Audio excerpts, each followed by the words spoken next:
Welcome to a podcast of total terror. Night of the Nerdy Laser. A podcast which celebrates films of horror. Night of the Nerdy Laser. A night with a podcast that won't stay dead. A podcast of total horror. Night of the Nerdy Laser. Welcome, horror heads.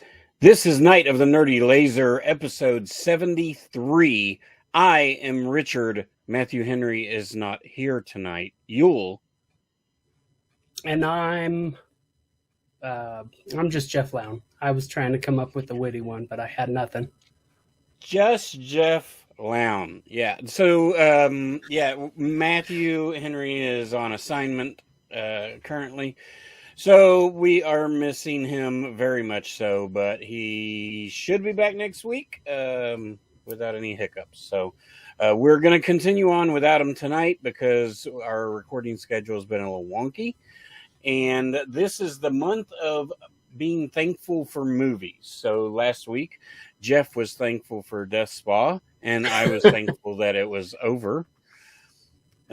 Yeah, it kind of seemed that way, didn't it? And then next week, Matthew's pick is Dead and Breakfast. Yeah, that's a good one. So that should be fun. I've not seen that movie. Shocking. But tonight is my pick, a movie that I'm thankful for. And it's not technically a horror movie. I mean, it's horror adjacent, maybe. But it's one that I loved as a kid. I was 13 years old when I saw this movie, so it's right up my alley. It's class of 1999 from 1990. Jeff, what is your history with this movie? Had you seen it? So, no, this one I had not seen. Shame. I had seen Class of 1984, so I was like, interesting they did a 15-year time jump in this one, and I was like, I wonder if it's related at all. Well, so I've always heard of Class of 1984, but I've never seen it. And are the two connected at all? Like, are they at least are they completely different movies, or what's up? They just feel completely different. I mean, the only real connection, I suppose, is like the violent students, and even in 84 they're not violent to the extent that they close the entire city down and just call it a free fire zone at all. Yeah. So yeah, they're like, screw Seattle, we're just putting all the gang members in this one little area and you all can fight for yourselves. yeah. I mean, it's very Escape from New York and all these other type of movies that kind of follow Prayer of the Roller Boys. I love these like apocalyptic kind of movies where, you know, the kids just are too crazy, so they just don't have parents anymore and they're just run wild and there's really no explanation for any of it. But this was for sure one that I rented in the video store, probably found it at Stamey's, which was my video store in Weaverville, North Carolina. It's just called Stamey's. I don't know if there was a Stamey or who Stamey was, but in Weaverville, North Carolina, if you wanted to rent a movie, I mean, it was the Blockbuster of, like, it was a mom and pop place, obviously, but it was big and it was nice. You know, it wasn't like some of the ones around here that I remember loving were very small in shopping centers. This was in a shopping center, but it was just like it was as big as like a Dollar General. So yeah, I just the cover of this movie is amazing. So that's really nice. Yeah, I mean, that's important for VHS. And for some reason, I always thought this was Full Moon, but it's Vestron. So yeah, it did go to the box office for a weekend, I think. How much to make? $20? It was in 320 theaters, and it did $767,000 on a $5.2 million budget. $5 million budget. So the movie, so I guess domestically it made 2.5 million. Yeah. And that was probably like an, total, or I don't know. I don't know if it could be total. I don't know if that's just rental sales. I don't really know how they calculated it, because surely to goodness it didn't make another, $2 million or so. But it spawned a sequel. That's crazy. That's what makes me think that this was a hit at the video store. Like, that's where all the money came from. Yeah. Like, once it hit the video store, this is where the money came from. And, you get Sasha Mitchell, and there you have the substitute. So I watched this movie on Tubi, but I mean, I have the Vestron. But I watched it on Tubi, and it ended, and it went right into Class of 1999 Part 2. Yeah. And it's, have you seen it? No, it did that, and I got confused. I was like, wait, I thought the movie was over. Why is it playing again? But it was just the second movie auto-playing on Tubi for me also. But the first 5 minutes of that movie is actually the first 3 minutes is this guy walking through, and he's like, yes, could you tell me where the principal's office is? I'm the new substitute. And the janitor's like, down that way. He's like, okay, thank you. And he walks by, and all of a sudden he passes the janitor closet, and you hear, help, help, help. And he opens the door, and then Sasha Mitchell walks out. That's it. He beats him up, and you hear, so stupid. Crash. And then Sasha Mitchell. I mean, and there's no time for him to change or anything. It's just funny. When you said the substitute, I thought of Tom Berenger. Oh, Tom Berenger, yeah. Yeah. Well, but it's Class of 1999 too, the substitute. Yeah. And it has very much like T2 vibes, like shh, shh, shh.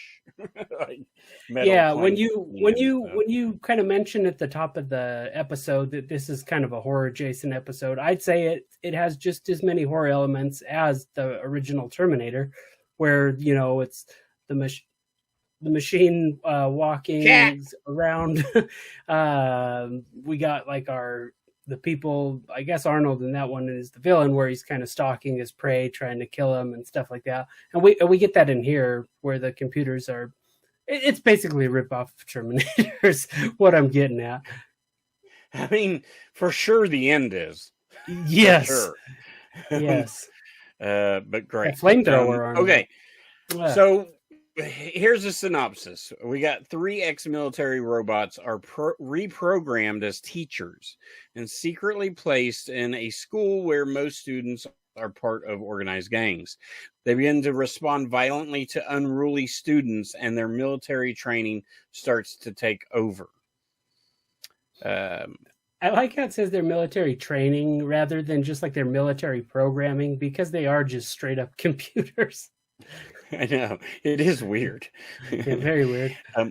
So this is the sequel to Class of 1984, directed by Mark L. Lester. So same guy, who also went on to he also did a Firestarter, Commando, Showdown in Little Tokyo. Love it. Crazy movies, yeah, really good stuff. Yeah, I was surprised.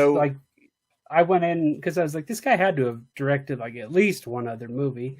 And I went through and saw all that stuff, and I was like, huh, what happened? Oh, and the one that caught me off guard the most was probably Armed and Dangerous. Oh, yeah, with John Candy. Yeah, where he's a Mountie or whatever, but that's a good one. Never seen it. Does that surprise you?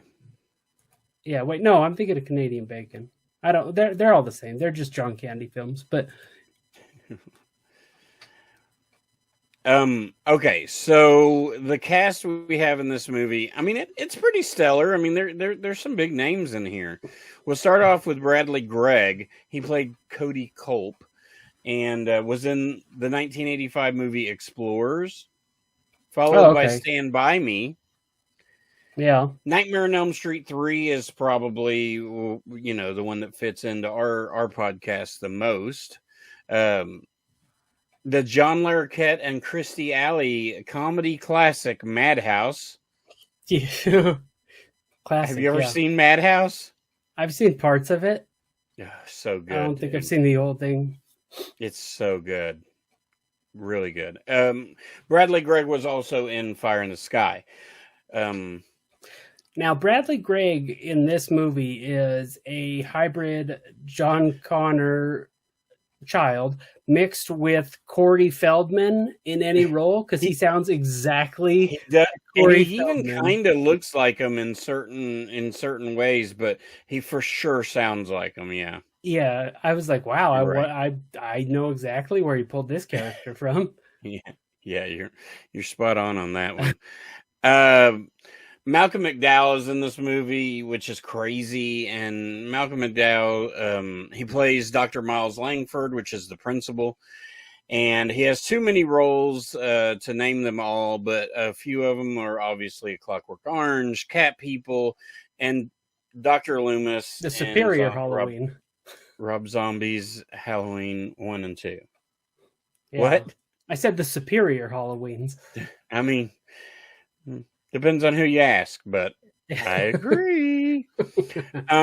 Stacy Keach, which is a name that I'm really familiar with, but I mean, he's been in a ton of stuff, but he's never like the star, right? But he's always like that guy kind of thing. But he played Dr. Bob Forrest, who is our albino bad guy. And is that what he was? Yeah, it was his idea. Eyes? Okay. Yeah. And his hair was like white, but it then went down into a ponytail. Is gray, or like not even a ponytail. It was just like a triangle, like a spear. Yeah, because see, when I saw those contacts he was wearing and the blonde hair like that, I was like, oh, that must be some like futuristic thing or something. But no, he's just an albino guy, I guess. Then it was his idea, and that's the direction they went. So it's fine. He was in a short-lived FX show called Lights Out. Did you ever watch that? No, God, I loved it. It only made 13 episodes. It was basically Rocky, but on FX. Oh, really? Yeah. So it was about like this boxer who, was older, and I mean, it was great. It was great. It was a great show. He played Pops. He was also in Prison Break, American History X, and Escape from L.A. Yeah. So he was also in that Fox show. I think it was Fox Titus. Do you remember that one? Oh yeah. Was Titus, he yeah. I think probably Ken Titus, I think, is his role on there. So probably the dad. So Stacy Keach is the bad guy that kind of brings the robots into the school, right? He has like ulterior motives. So Malcolm McDowell, you would think the principal would be the bad guy, but he really isn't. Stacy Keach plays that role, and they have a security room like Chopping Mall in the school somewhere. So then we have the teachers. And the teachers are interesting. We've got Pam Grier, probably the most well-known out of the three. She played the chemistry teacher, Miss Connors, known for Foxy Brown, Coffee, Jackie Brown, and Ghosts of Mars. A lot of 70s stuff, though, right? Yeah. I mean, she was a big part of the blaxploitation movement and stuff like that, and kind of had that revival with Jackie Brown, like you're saying. Yeah. I mean, Quentin Tarantino obviously brought her back. Another movie I've never seen. Wonderful. So we're gonna go with Patrick Kilpatrick. He is our phys ed teacher, Mr. Bryles, and I love him. The overly aggressive gym teacher, and he's like, I mean, he's just so mad all the time. He was in Last Man Standing, Eraser, Death Warrant, Minority Report. So he's been around. Yeah, he's done some stuff. But he's a good sub villain. Yeah. Our history teacher is Mr. Harden. played by John P. Ryan, who can be seen in Runaway Train, 3 O'Clock High, Best of the Best, and Delta Force 2. Best of the Best is an amazing movie. If you haven't seen it, check it out. Never seen it, and I could have swore that guy was played by Mike Pence. You've never seen it? Go back to my joke. Okay, Mike Pence, yeah. He looks like... And he's a little younger. I mean, like, at some point, Mike Pence probably looked like that. Yeah, I was like, I'll be darned. But yeah, no, I've never seen Best of the Best. Dude, you gotta see it. You'd love it. It's really, really solid. I'm looking it up right now. Oh, it's got Eric Roberts. Yeah, it's got the what's the guy from Footloose that died, the Sean Penn's brother, Chris Penn. I think so. Yeah, Chris Penn. He's like the big dumb American cowboy in this movie. But Best of the Best is like an adult Karate Kid if there was a teen. It sounds great. Yeah, I've heard the name, but you just never seen it. Dude, check out the first one. I mean, there's 2, 3, 4. I think they go up to 4 or 5. But Best of the Best was a serious movie that went into it was in the theaters and somewhat successful. Man, the 80s. What a time to be alive. Yeah. Great story, though, in Best of the Best. So that's Class of 1999, the overview of what we got going on, and I dig the movie. We start off with Cody getting out of prison, but we don't ever know why he went in there, right? Did they ever explain it? No, they never say anything. Basically, they just say, you got to attend school or you'll be back. And there's so many there's like a few points in the movie where he's like, I gotta do my homework, like doing that Corey Feldman, like Steven Seagal talk. He's like, I gotta do my homework or I'll be back in the pen doing a hard time. And I was like, okay.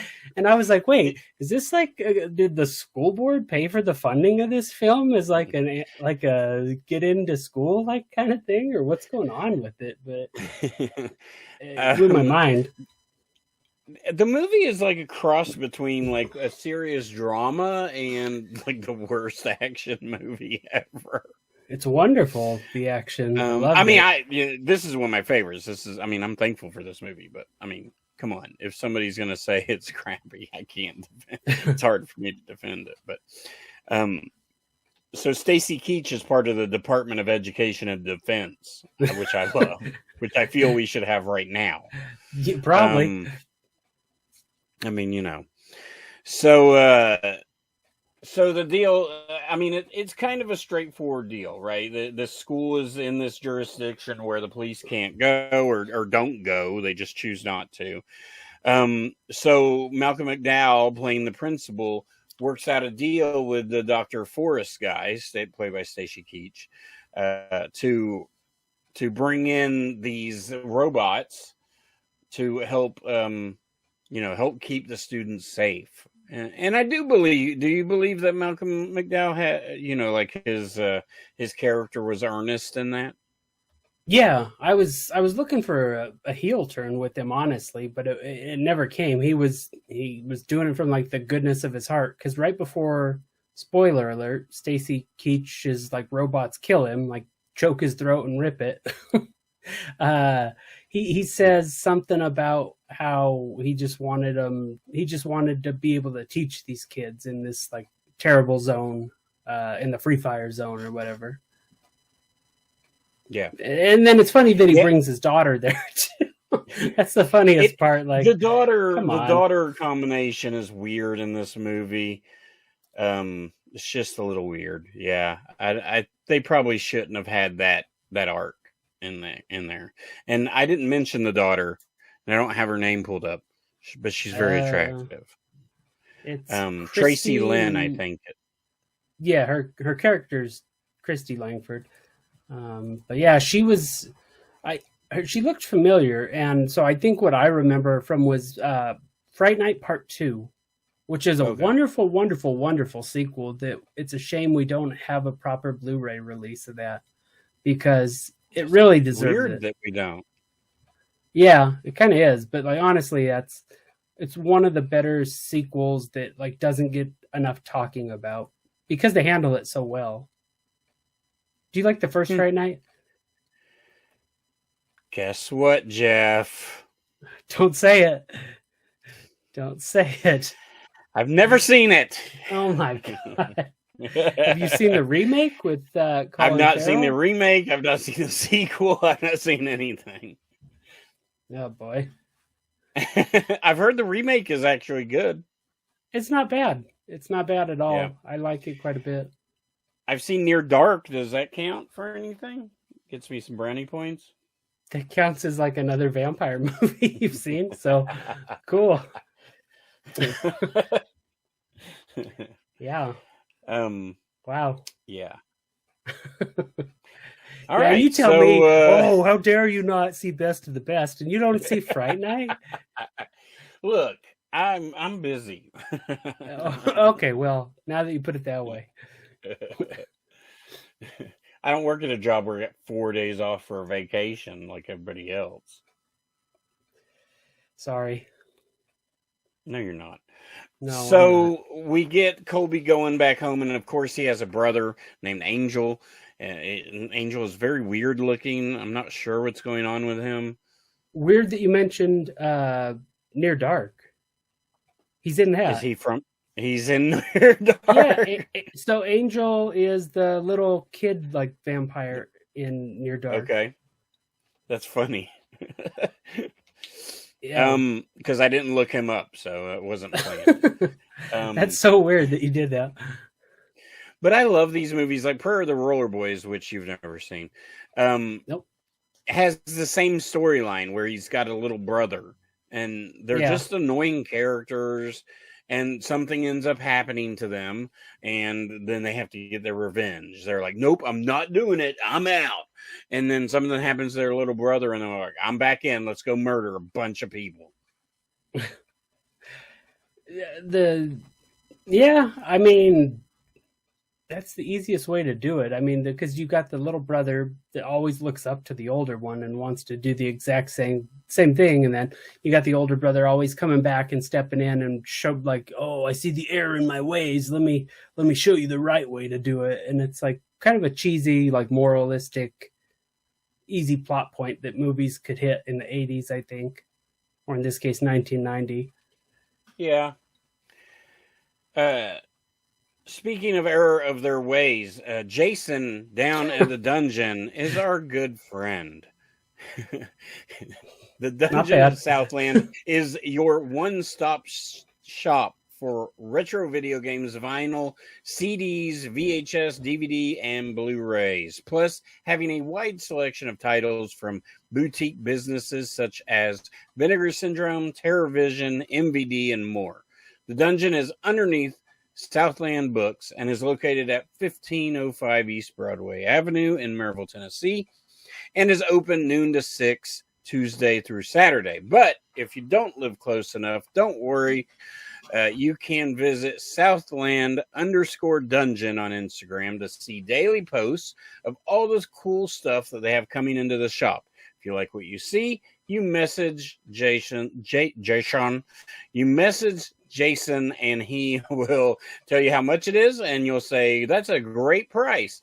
And then he'll say, great, I'm going to ship it out tomorrow after you pay me. And you're like, here's your money. And he's like, okay, thank you for the transaction. That's typically how business works, yes.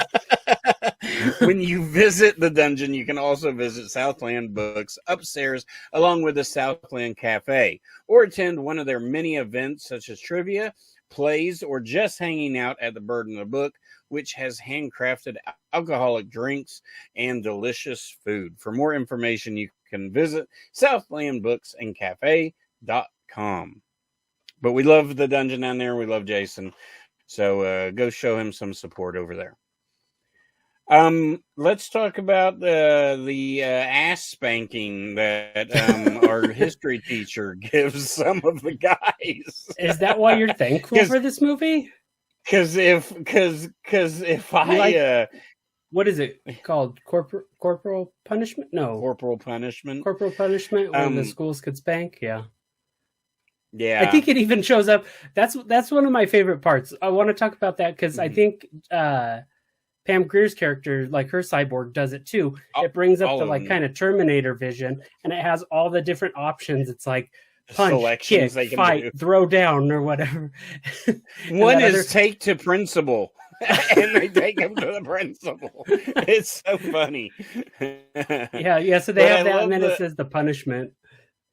So when these gang members, because if I was gonna fight some gang members and try to figure out how to calm them down, spanking them would be the first thing on my list. But he grabs both the guys, throws one to the ground and puts his feet on him, and has the other guy cross his knee like he's my 5-year-old nephew, and is just like spanking him with that sound effect going on, which is my favorite part. And then everybody's just like, it's just like the worst thing that they've ever seen a teacher do. Yeah, it reminds me of that episode of King of the Hill where Peggy, she's subbing for somebody, and I think Stooley or Dewey or one of I can't remember the dumb like kids' names in that show, but he like pulls her pants down in class, and she spanks him, and she gets the nickname Paddle and Peggy because she's trying to bring back like the corporal punishment into schools, and it's a really stupid episode, but it reminded me of that because the kids all kind of they kind of all straighten up and change their tune after that, as they should. So basically the teachers do something to like you can see them getting more aggressive, and so with the we get phys ed where the teacher is like, give me 200 push-ups, like he's and the guy can't do it or whatever. Does he like straight up kill someone? Is it the gym teacher that straight up kills someone right away? Yeah, so they leave, and Cody Culp stays because, he's the bad egg of the bunch. Yeah. And so the guy comes back, and he's going to kill the teacher. So he's pointing a gun at him. And there's a running theme of this movie is there's a drug that they do. What was it called? It doesn't really play into the story. Except for this one death because they're like, he's on PCP and he's all crazy. Rah! But he's going to shoot the gym teacher, and the gym teacher just breaks the dude's neck. So snaps his neck. Between Cody and the principal, we have that, Cody's the bad egg and the principal's not going to take his shit anymore. But then Cody falls in love with his daughter, and we got problems. Yep. So basically, they'll do anything to try to get Cody kicked out at that point to keep everything running as smooth as possible. Yeah. So, so then basically, the story goes. We'll kind of brush over the story, and then we'll pinpoint our favorite parts of the movie. Okay. But the story goes that the teachers try to pit the two gangs against each other.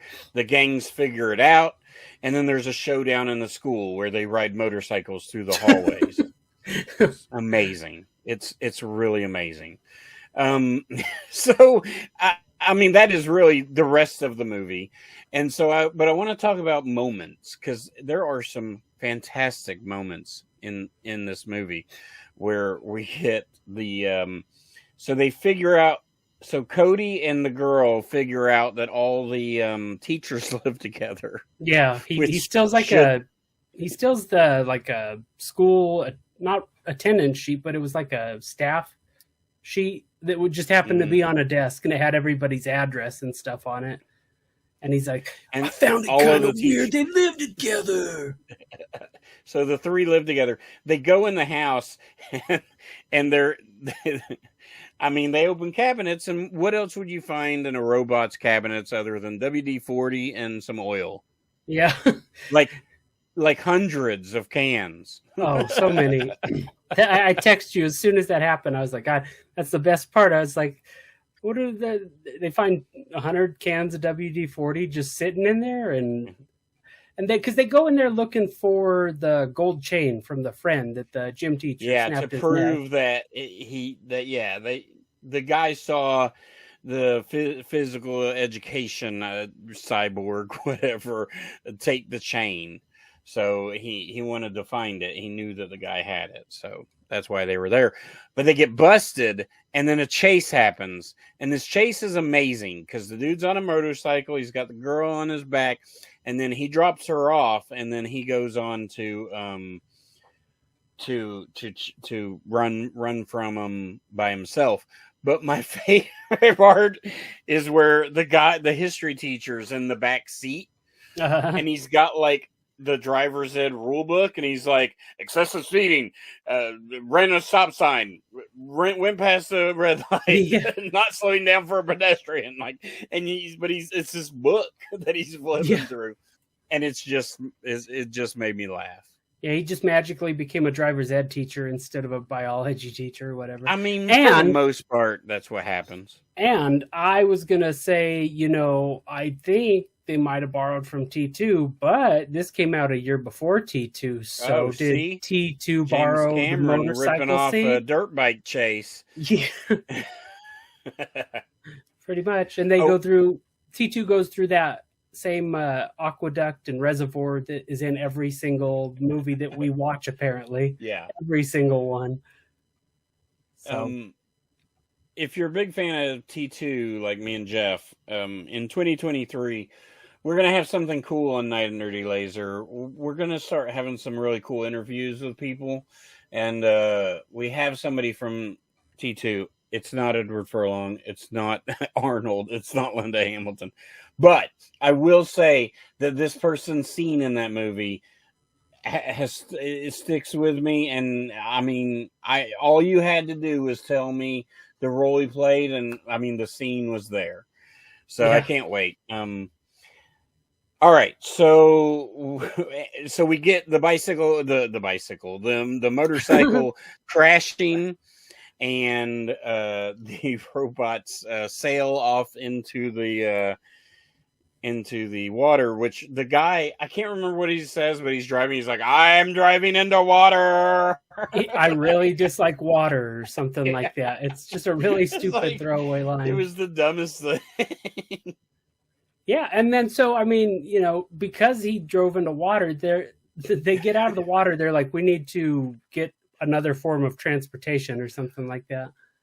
I mean, did they sink to the bottom and then walk? I think they had to, because like the sound effects were like blub blub blub blub blub. Yeah, and they didn't show him swimming, so I just imagine that they sank to the bottom and just walked on the bottom, and then they got to the shore. That makes sense. I think so, but from that we get like they're like an extreme revenge plan. So they pit the two gangs against each other. So our main character's in a gang called the Blackhearts, and then against the razor heads or something. I can't remember. It's Razor something though, like you're saying. It's Razor something. And the teachers do like a covert operations mission and they kill the brother, Cody's brother, right? Like just beat him to a pulp and kill him. Yeah, they kill him. They set him on fire. Yeah. And throw him into the Blackhearts gang clubhouse. Yeah. I was like, what? That's crazy. But I mean, yeah, they do that. And then they did something to the Razor guys. And then Pam Grier calls them at some point, and she's talking like the gang leader of each of the things. And she's like, I'll meet you at the school. We'll fight. And she's trying to sound like a dude. It's pretty funny. It's like Robert Patrick or Janine, whatever. Oh, Robert. Your stepmom is dead. Wolfie's fine. Wolfie's just fine. Dang, look, they took that from this movie too. So when the gang war is happening, when they're fighting each other, the teacher, they're really not killing each other. It's like G.I. Joe and Cobra are fighting each other. Yeah. And the teachers are going through killing the kids. They're destroying them. But my favorite death is where I think Cody's there, and there's a hole in the wall, and this guy is like standing there, and all of a sudden he gets held by whatever's on the other side, one of the teachers. And then the guy, Cody's like, no.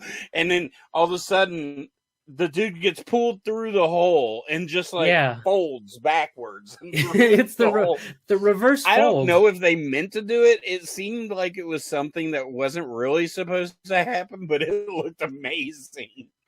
It was pretty good, honestly. And then we get Cody, we get a camera shot of Cody looking through the hole right after, and the body's just ripped in half, laying in two pieces. It was pretty good. Like, I was surprised. And I could see I could kind of see where the budget went with this, because all the special effects, like in the beginning, Cody drives through the like rival gangs thing, and they flip that car, and people are like chasing them.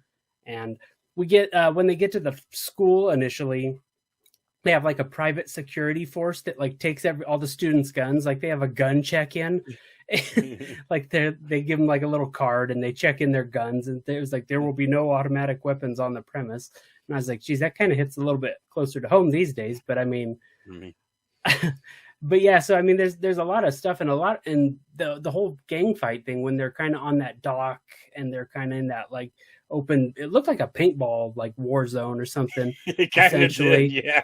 Yeah, and there's just explosions, and everybody's kind of shooting off rounds, and I could see how the budget ended up running up probably a lot higher than Vestron wanted to go on it, but who knows? Yeah. So then we have basically the gangs form a union because they understand that they were just bamboozled, and we get this motorcycle chase through the hallways of the school, and we get a reveal of the robots. So I believe the first reveal we get is Pam Grier. Is that right? Yeah, because she's the flamethrower.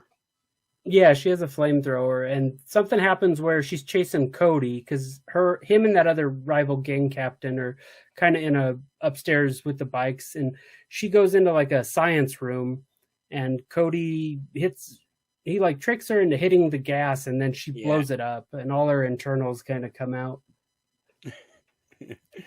And then we've got the phys ed guy. And he has his arm skin comes off, and he's got a like little mini rocket launcher. Yeah, that he only shoots one rocket, I think. Yeah. They were like, well, that probably didn't work, so they only did one shot with it. But then I want to talk about the history teacher, because his is like it's got like how do you explain it? It has like these spikes that hold something, and then a drill in the middle. Oh yeah. He kills. And the so blonde, he does guy. that next to Cody. He's got Cody by one arm, by the throat, and he drills the other dude and kills him right there, right? And so then he throws Cody to the ground, and Cody find the automatic machine gun is right nearby, and the history teacher has his arm, and it's like and it's starting to turn on and all that. And this is more of an action movie because we get the greatest one-liners in this movie. Yeah. So yeah. Cody puts the machine gun in the history teacher's mouth and says, "Your history," and just blows his head. Like he's like, and his head's just like, yeah, it's great. Yeah, it's I could see where the director directed this and Commando, because Commando is like chock full of one-liners. Some steam. Yeah. Like, oh man, perfect. Yeah, which is it the gym teacher that gets like ran over by a bus? the phys yeah, so they have this awesome bus. So a lot of the vehicles are like Mad Max, and that includes the Right. bus a little bit. It has like a guardrail on the front of it and stuff. And so he Cody, I guess, just, I don't know. They don't really show, I don't think, how the bus is going. Like, I don't know if he put a brick on the gas or whatever, but it drives forward and catches the teacher and smashes into the building. And we think he's dead, but he comes back and he's like half Terminator.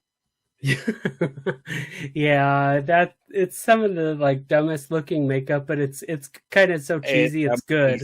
I don't know what you're talking about. It's like just some like a latex glove painted and like thrown on half of a robot's face. It's so stupid. But I guess we didn't mention that they capture the principal's daughter here, and that's what gets Cody to go. And then they just, I don't know, they trick the other gang member and say Cody wants to meet him one-on-one. And that was one of my favorite parts too, because he's like, "Hey, Cody, yes, you showed up," or whatever. And he's like, "I'm surprised you came alone." And then the Razor guy's like, his gang forms behind him. And Cody's like, "Yeah, man, I'm not that stupid." And like all the guys on bikes show up to fight with him or whatever. And then he tosses him that chain. He's like, "Whoa, he's right. They are bad people." It was the key to the friendship was bringing that chain for evidence. Yeah. And then we get a forklift involved, and they chain the girlfriend helps chain the phys ed teacher to the forklift, and then they rip him apart, and green intestines fall out of him. Yeah. And basically, we're almost done at that point. Do we still get the part with Stacy Keach or whatever here, or has that already happened? Oh, no, he dies at some point throughout this. Yeah, how does he die? I can't even remember now. I just watched it. I literally just watched it earlier today, and I just know that he was upset at Cody and kind of gives him the exposition dump, saying like, "I was going to do this, and it was going to make me lots of money, and you were supposed to die," or something like that. Yeah. So. Yeah, it's not. I mean, I don't know. Something about the movie doesn't really work, and that's why it's not like crazy popular. But I don't know what that is. I mean, I love the movie, and I think it's great, and I think everybody should see it. But there's just something about the movie that stopped it from being talked about in the future. I mean, like, it's not really that talked about. Yeah. I don't know either. Because I loved it. I loved it. Why are you thankful for it? I know. I kind of wish we had a really nice collector's edition of it, which we don't. I mean, Vestron put it out, and I mean, it's probably a good copy and all that stuff. But because is it 4K? Did they put out a 4K? No, it's all the Vestron are just blue. But I really wish they would do like a Vinegar Syndrome really nice box set. One of those nice TCM2s or like a Beastmaster like that. That's what I would love to see. But it's fine. I mean, I love this movie. Like I said, I when I couldn't find it, because for a while it wasn't, you just couldn't find it on Blu-ray or DVD or anything. I found a bootleg at a convention. But the cool thing about the bootleg is it was taken from a Canadian channel. And that Canadian channel, so you had the little stamp at the bottom right hand corner. But that Canadian channel was an HD channel. So the picture was amazing. So, I mean, I had it on DVD with a really good picture. And I think I still have it. Or maybe, I think I might have let Matt borrow it. And then he never gave it back. So how many crappy robot Terminators you giving this movie?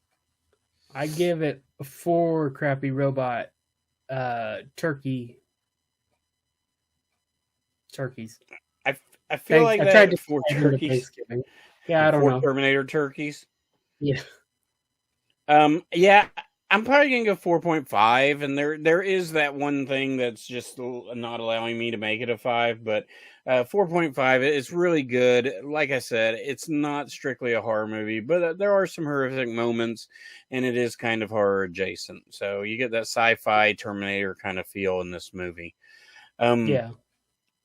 I'm really glad we got to talk about it because it's a really fun movie, and people should go out there and try to catch it. It's on Tubi. You can also watch the sequel as well. Tubi's amazing. They're not a sponsor, but you won't even know you're watch watching Tubi the all the sequel. time. You won't even know you're watching the sequel. It'll just start playing. Yeah, you don't even have to turn it on. So yeah, that's the show for today, guys. Hope you enjoyed it. Leave us a review on Apple Podcasts or Spotify.